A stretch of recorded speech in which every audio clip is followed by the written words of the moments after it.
So thank you for everybody. I'm quite honored to invite Pamela today.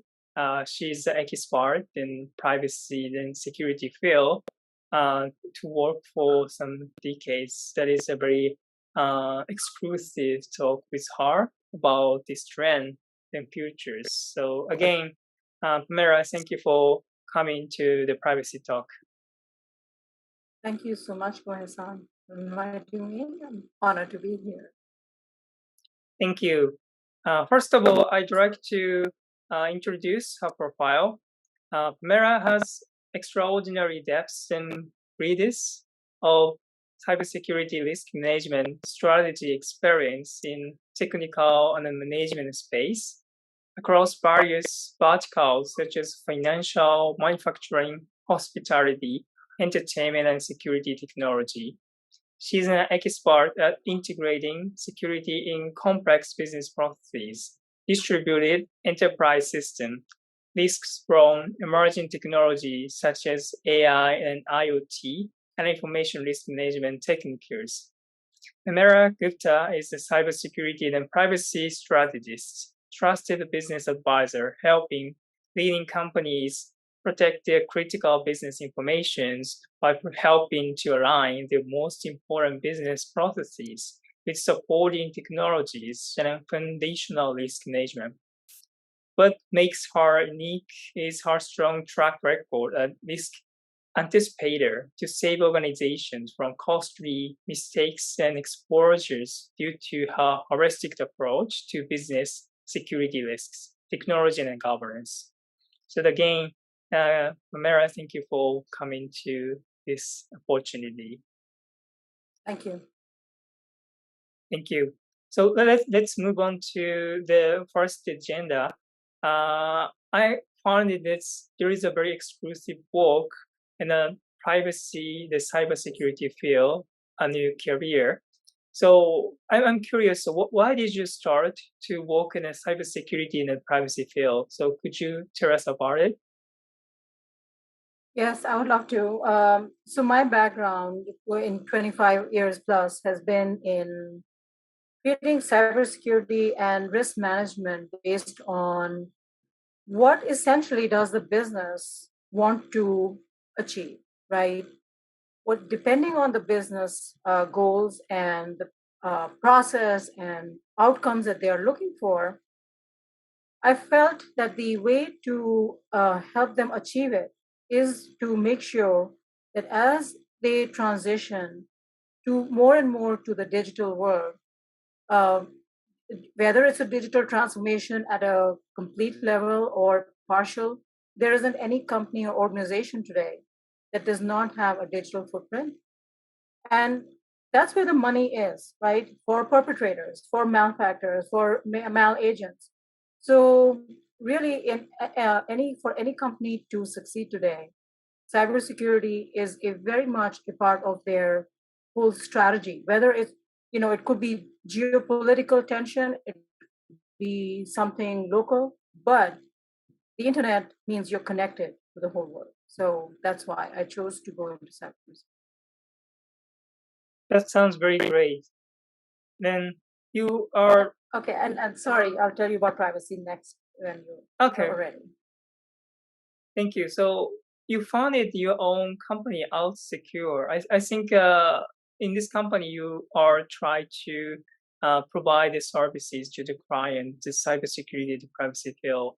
Then what this company is doing, and also happy to know about your interest in the privacy as well. Thank you. And I'm sorry for talking over you. I just realized you had asked me cybersecurity and privacy, and I only addressed cybersecurity. So let me address cybersecurity and privacy, why I chose to go into that. As we are, again, in the digital world, we are looking at so many things that are part of our personal world that fall into our business and organizational work experience. And data, privacy, our information, what used to be, what is the, I would say, the gold standard for privacy is protecting your PII, right?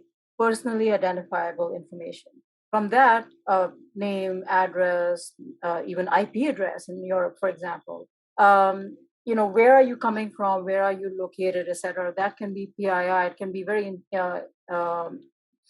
instrumental in deciding or giving away your private information. But now in the digital world, we are looking at a different morph, but a version of PII, which even regulations are not going to be able to address, right? Just because you have PII, that's not sufficient to protect. So by that, I'll give you an example of what may not be considered PII, but can be highly sensitive, right? So that's why I chose to go into this, Kohesan, because as organizations are looking to achieve what they are setting out as their business outcomes or intended outcomes, as I say, their world is changing and everything cannot be dictated by regulations. So, what are they going to do? How are they going to achieve those outcomes and intended business outcomes if they are exposing things that they don't feel, they don't realize is a risk, personal information and sensitive information that may not be regulated. So, how is a company to know that this is not something that can be a problem if it's exposed? So that's what we do. So at OutSecure, when we're looking at cybersecurity and privacy holistically, we are taking a look at what is the business of the organization. It could be private or public sector, and what can be a problem for them if it is exposed or um, compromised. So Thank you for the explanations. I'm curious. So you are working together with the clients. What kind of the issues is arising in terms of the security and the privacy field at this moment? Because a lot of the companies are trying to solve these issues in accordance with the regulatory issues, some of the technical issues. So what kind of the challenges that you're facing at this moment? I feel the biggest issue is of asset inventory when it comes to sensitive data in a company. And as you know, that can pose a risk for cybersecurity and for privacy, as well as for other related areas. Okay. So by that, I mean, for example, fraud is a very big problem that can impact the bottom line of a company today. And that fraud can come from either exposure of sensitive data or business um, sensitive data. So may not be PII, for example, maybe business classified, business sensitive data, or it could be something different, meaning they write a lack of certain business processes to be able to detect fraud, for example, at an earlier on stage or effectively. Because one thing I think we are not geared to kind of really address right now is the tsunami of data that we are generating and consuming or thinking we will consume. And by that I mean data spillover, where companies or organizations of any private or public, they are collecting data, lot of data, when it comes from whether it's coming from IoT sensors, which is generating a very large quantity of data, or from a legacy systems such as ERP systems, systems and applications within the environment. So I think the biggest challenge you had asked is helping companies or organizations be able to determine how to differentiate between data that may be of value to them now or further down the road, or data that can be problematic if they collect it, right? Because as you know, privacy and security are more data you have, you may not realize, like going back to my initial point, that if it's non regulated, you may not realize, company may not realize that this can be problematic if it's in the wrong hand. So that I think is the biggest challenge. Having that asset inventory of sensitive data around an organization. And then what are the risks associated? And that's the problem we're trying to help solve. Thank And you. that's about it for now. Yeah, that's a very good point. And I'm a very curious how to solve the issues by the technical or other way to solve the problems. And you also looking at the any consortium, any industrial approach. For example, you involved in IEEE, the NIST, to create a framework for more holistic approach for the enterprise or industry. So, well, what is a basic work at the IEEE and NIST? Could you tell us about your work for that? Yes, sure. So I would say the common theme is cybersecurity and privacy. Between NIST and I'm doing at NIST, I'm a co-chair for Cybersecurity and Privacy Advisory Group for NIST GCTC, which is smart cities. In fact, we just had a leadership meeting last week on that as to what are the issues that can come up when you're establishing trust in smart cities globally. What is public facing? What is the technology that A is understood and B is emerging, such as AI, right? And I think right now there are not enough um, frameworks and frameworks that can be implemented by organizations, including public organizations, around emerging technologies such as AI. That's a big challenge. People are not quite grasping that. You remember you were talking about in my introduction that I take a holistic approach, and I am of course still very much involved in creating that holistic approach based on what is available and based on my uh, previous experience in creating a strategic approach in large Fortune 500 companies. But what I guess, if you read between the lines, is there enough guidance? There isn't, right? And so we have to be, and and introduce something new on your talk here, which I don't think I have talked about earlier, and nobody else is talking about. When we talk about security and privacy, uh, I feel what we are not seeing is agility, right? And I want to differentiate, Kohesan, between what is agility and what is being reactive. All right. And I differentiate between the two because there's a world of difference. If you're reactive, means something happens and then now you have to go solve it, right? And that is the worst thing you can do. Sometimes you have to do it because it is not anticipated or it is unprecedented. Then you have no choice. But the problem comes when you can anticipate it and you don't, right? So that's one thing. That's reactive. But when I'm talking about what we need right now is agility in terms of new technology, such as whether it's IoT or AI or quantum as it comes down, or blockchain. Blockchain is nothing new, but when we are talking about creating the right controls and guardrails around it, we have to be a bit agile because some of these will don't have anything in place, right? We don't know what to expect because we have not seen it before. So therefore, first introducing on your show, I'm talking about this concept of agility that we need, not reactive, but agility when it comes to security and privacy, and think on our feet and be able to read some patterns on our own, um, and just figure out what we have to do. And by that I mean risk mitigation. Yeah, thank you. Yeah, I think the framework is the way just been a difference. So a lot of the people is just talking about. Of course, the framework is good, but I think the practice is it's in a different in the scenes of the management of the companies or data. So that is a very quite a different how we can fill these gaps to align into of the holistic direction. So which is very challenging for the company distribute.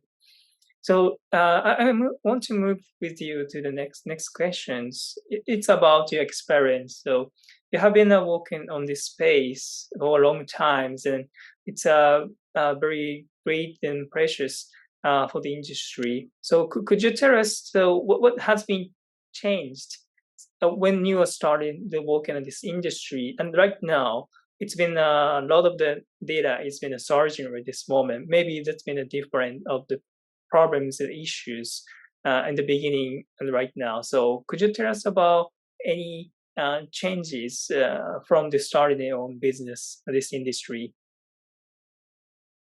Um, yes, I would say that my current focus has been in the last 4 years on AI, artificial intelligence. In when we talk about artificial intelligence, there are three things that have changed. Okay, one is artificial intelligence is software, right? Is and there when we talk about AI, we are talking about it as a umbrella term, whereas it really is not, right? There are so many different types of AI, right? System.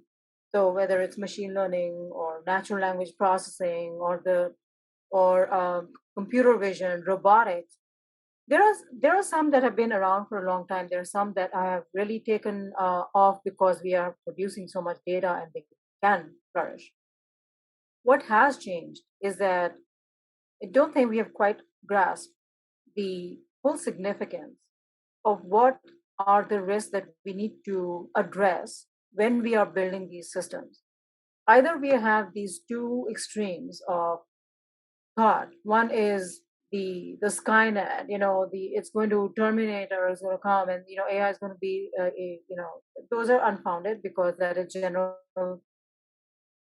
is advanced general AI, where we are not there. And I don't think, um, I don't have a crystal ball, but from based on what I have seen, we are not at that point. What I think we can do, if we want to even address that Skynet possibility, is just let's take a look at what we are doing right now, right? How are we building these systems? Not um, fear, uncertainty, doubt, right? You've lived in that world where professionals, security professionals, privacy professionals were criticized for creating and spreading FUD, right? Fear, uncertainty, doubt.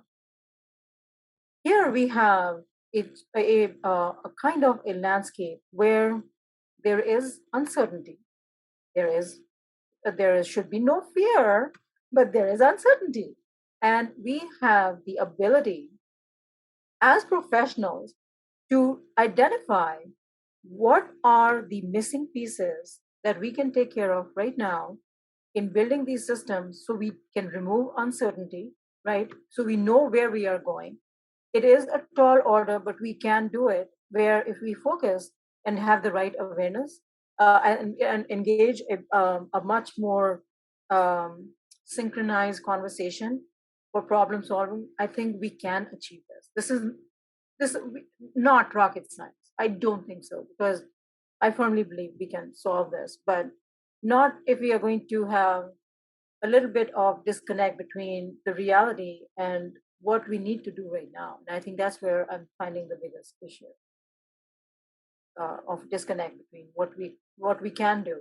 So to answer your question as to what has changed, right, in security, in the privacy area, one very big difference here is just security and privacy is not enough to protect such complex technology and systems such as AI, right? In my view, we need a few more elements. And that's why I started this series, which you were kind enough to talk to me on for the essential pillars. The I have identified a framework for building AI with, it's called AI Tips, and it stands for transparency, integrity, privacy, and security.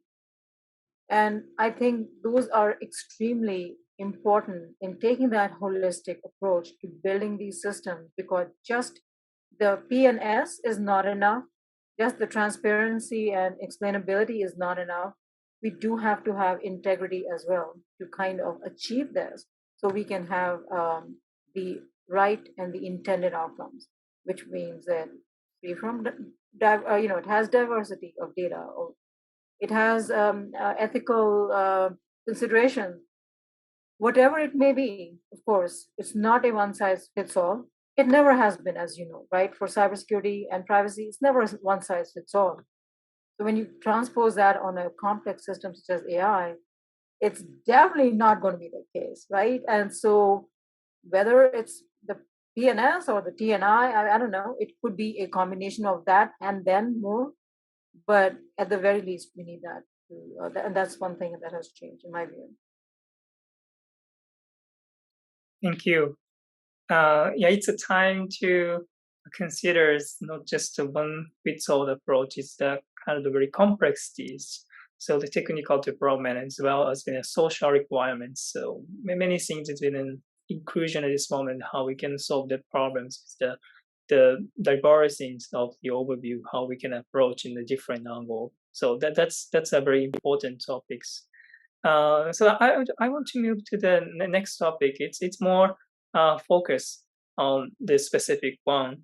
I had watched your um, presentation on the YouTube. That has been very interesting since you working on the holistic approach in the NIST. So maybe that we have a very big overview, such as the smart cities, the many tech has been integrated into the one placement where we've been experienced some of the good things with the data. So in this case, I think a risk is very important to anticipate it, such as the hacking of the cities. Oh, your data has been lost. And then Right. China has been a very terrible things that happens right now, and the government is not able to control everything of that. So in this case, so how we can anticipate it of the risk in the security and the privacy perspective, there is some of the frameworks such as the NIST is working on the privacy and security framework, but Right. there is not easy to integrate it one thing. So could you tell us about your tips about it? Yes, my pleasure. Because I think the NIST cybersecurity framework, which is what we have leveraged in the cybersecurity privacy for approach in our group for NIST GCTC, is a risk-based framework, and it goes into what I was talking about in the very beginning about that asset inventory, about starting with preparing for a cybersecurity and privacy approach in the organization, in this case, a municipality, which is um, thinking of rolling out smart city like functions, for example. And that can vary, of course, right? So there's a little bit of ambiguity around what is even the definition of a smart city, and it can vary. But at the very minimum, when we are talking about smart city and using cybersecurity framework, in fact, I have another good news that I would like to announce on this on your show, and that is not only have we leveraged the cybersecurity framework from NIST for our for smart cities, we are also, as a group, offering a certification for cybersecurity and privacy for smart cities. So, be happy to give more details on that. But that's we partner with a very good friend of mine. I like to call him a friend. He's a colleague, Dr. and Professor Lee McKnight at Syracuse. And we have worked with him to offer this certification. So that's one way of taking that framework and making it a, a very loose sense of one size fits all. Because if you're familiar or have if and you are familiar with it, so a better way to say it is when you use something as a framework like the NIST CSF, right? There is a very structured approach to it. You identify, you prepare, you identify, you prepare your organization. You have a phase basic approach, step approach to it. But how mature do you want it to be, and what is the level of that maturity and security that you and privacy you want for your particular scenario or case is going to be totally dependent on the risk factor, right? If you're rolling out a a community service where you're providing the writing classes, for example, and automating that, that's going to have carry a different risk than if you're deploying drones for safety, right? So consequently, the CSF will differentiate between those two use cases. So it is a one size fits all, but it is a very high level, but it will be, of course, case sensitive or use case sensitive. Thank you. I think, yeah, it's been becoming a very hard for the any projects uh, to choose the best practice. So in this case, we try to rely on those kind of the frameworks. So if you have Right. any ideas, so what is the best practice to take a reference as a framework, right? In the case, some of the organizations try to lead the papers, but actually they back to their own project. Oh, that's been ambiguous to how we can approach it.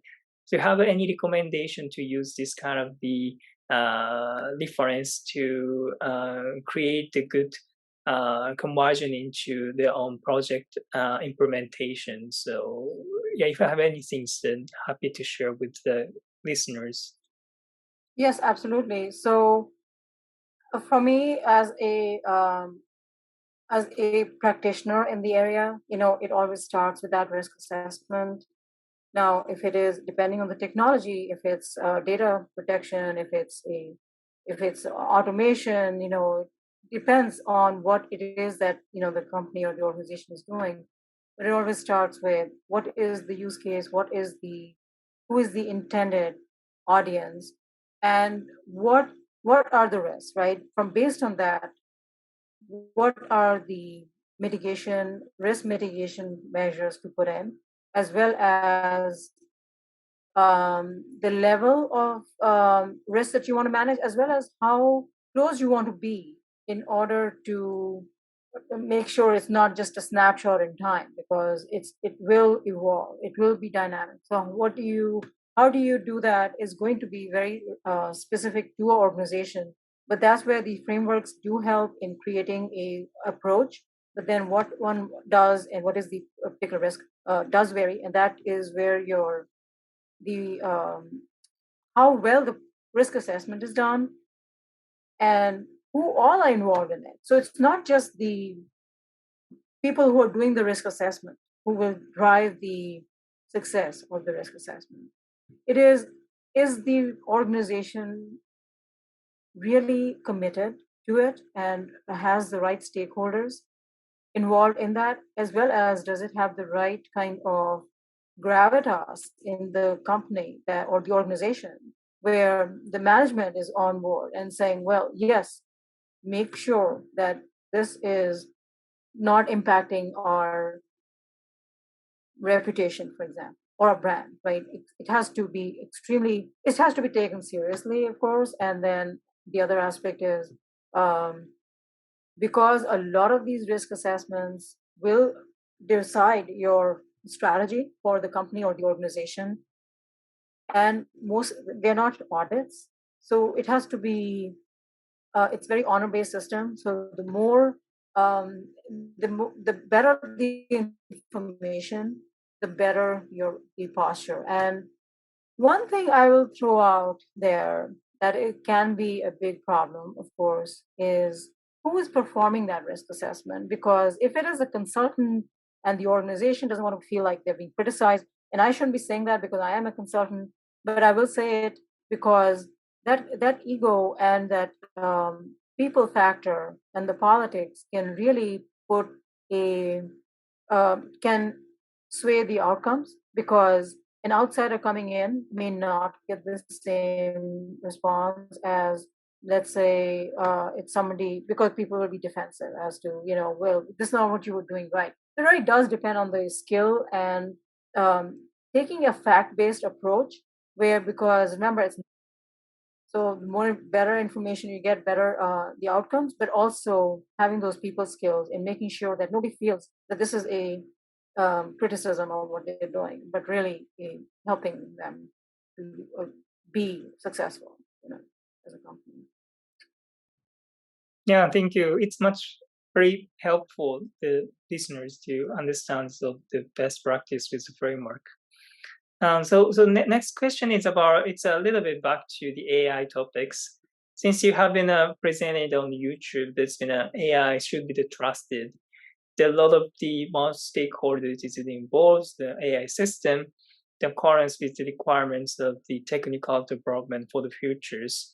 On the interview, you say that's been achieved in the multiple dimensions and how we can create of the different angles to be involved in AI creation. So could you tell us about the trusted AI, any intentions to prove this kind of the concept into design of the AI technology? Yes, my pleasure. When I started taking a look at security of AI, really that's where I started because that's my uh, core focus, right? Has been and risk and so cybersecurity and privacy and risk. What I was really finding is there is a huge disconnect between those who are building the systems and those who are using them, all right, and also the size of the organization. So the larger organizations, such as IBM, such as Google, Microsoft, they may know what, no, I won't say this, but they do know what the issues are and what they're doing, right? How they're solving for the building them it and so that it's not compromisable, for example. So, by the way, for example, I've done um, I published a paper on threat modeling for AI systems, right? Which goes beyond just data poisoning. When anybody talks about AI security, for example, the first thing they talk about is data poisoning, but that's not the only kind of attack you can have against an AI system. So the bigger companies I felt had looked at it in a more of a holistic way. But the innovation, or of course, remember, comes from the smaller companies who are out there building our products, and we all want those products to make our lives better. But there isn't anything that a framework that one can just go out like the NIST cybersecurity framework, for example, or a ISO 27001, which is for security. But if you take for other systems as well, like for quality control, right? There's an ISO standard 9001, I think it is.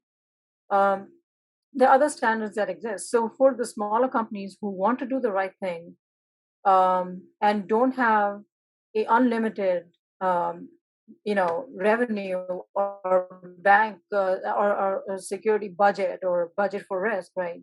And who does, right? It's all of obviously it's all about being profit, right? So what I realized was that these there is some cognition or cognizance of what the issues are, but not at a systemic level, not at a level where everybody who's out there either building or deploying AI systems really knows what the risks are and what to do about them. And like I mentioned, Koisa, in the beginning, right, just security and privacy is not enough to secure these systems. So that's why I set out on this journey on getting the awareness around what else do we need. And that AI tips model I built out is for creating these systems from day one and even before day one at the pre-design phase, where you identify who are the stakeholders in the company who will be contributing to this. Because actually, so there is a difference, right? If you are building a product, is going to be different than if you're implementing. And it, even a Fortune 500 company, for example, that is implementing AI, they're going to have not just one model, right? They're going to have a few or more than a few. Or if you go to a company like AT&T, there are thousands of these AI models.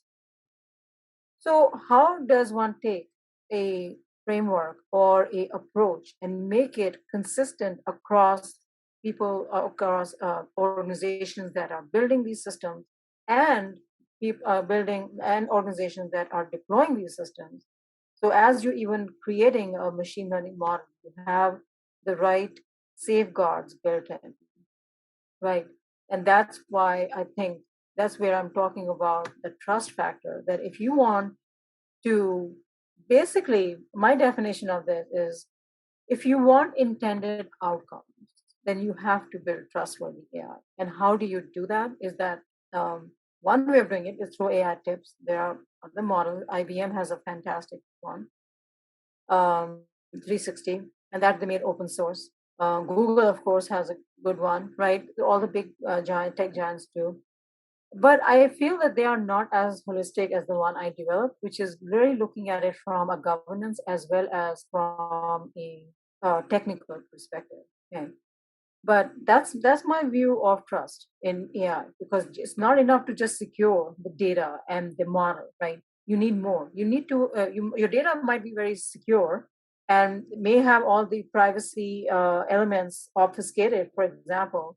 But if it's differentiating, for example, if it has bias, it could be biased and it still have security and privacy. It could still have explainability of how it got to that point and how it's doing the coming to a conclusion, but it can still have a problem, and that's not the intended outcome. So that's my vision of what is trustworthy AI and how it relates to intended outcome. Yeah, I agree that the AI is not just limited, it's just more extensions of the components to be included and created of the more comprehensive for the users or data. So that is very important to consider before then launch any service or integrations of the specific application. So that's a challenge, but it's a very exciting to have a great in the next decade. So thank you for the idea. Lastly, could you give us any message from your perspective? You have seen a variety of the talented so far, then maybe that there is some of the insight you want to deliver to the listeners. So could you give us any message from inside? Yes, I would say that, look, I think as you start out on any journey of whether it's digital transformation, whether it's designing a system, whether it's implementing a system with data as well as emerging technology, it's really important to go in with your eyes open, because once you started building out, it's going to be too difficult to go back. I won't say impossible. Maybe you have the money to go scrap a project and start over again, so it's not impossible. But if you want to kind of stay on course and on target, it's really important to set out with the eyes open. And by that I mean doing a risk assessment. And for in AI, it would be an algorithmic risk impact assessment, right? I think that is extremely important, so that you have the more you can anticipate, because this will help you. These assessments will help you anticipate what you can run into, what can be an issue, what you can do at the very foundational level, so that they to reduce any surprises during the journey and at the end. That's one thing. The other is to have the right stakeholders involved, because we've seen this, we've done it wrong, and we I think we can learn from it. Just having a technical approach is not going to work. Just having a business approach will not work.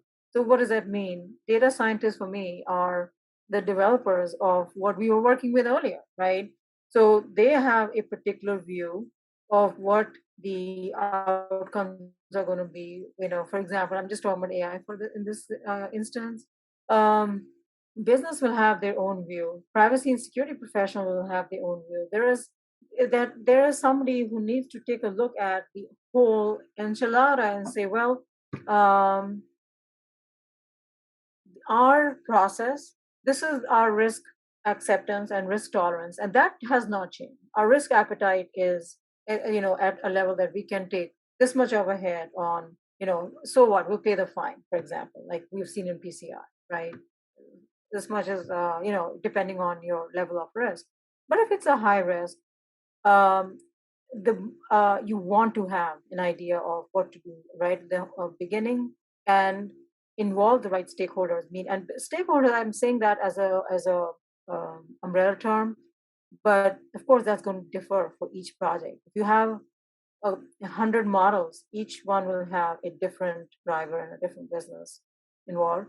But it's really important to have that conversation of getting the right people, not just the data science, and not just the infrastructure folks. And depending on who it is, but chances are it's going to be 5 teams, right? And we know who those 5 teams are. But I think those two things combined will help determine, um, streamline the process, as well as get to that intended outcome that I've been talking about. Yeah, I appreciate it. That's been a very helpful to take an actions for the people who isn't involved in this space. So thank you for the great message. And yeah, Pamela, thank you for having the time, even though it's a late evening, but it's a very happy to talk with you like this. Then yeah, we try to succeed the way to implement it of the safety space of the digital technology. Then let's work it together for the future commitment. So thank you for having this time, the attendances of this interview. Then let's keep an update together. My pleasure. And thank you so much for inviting me. I had a great time talking. Thank you.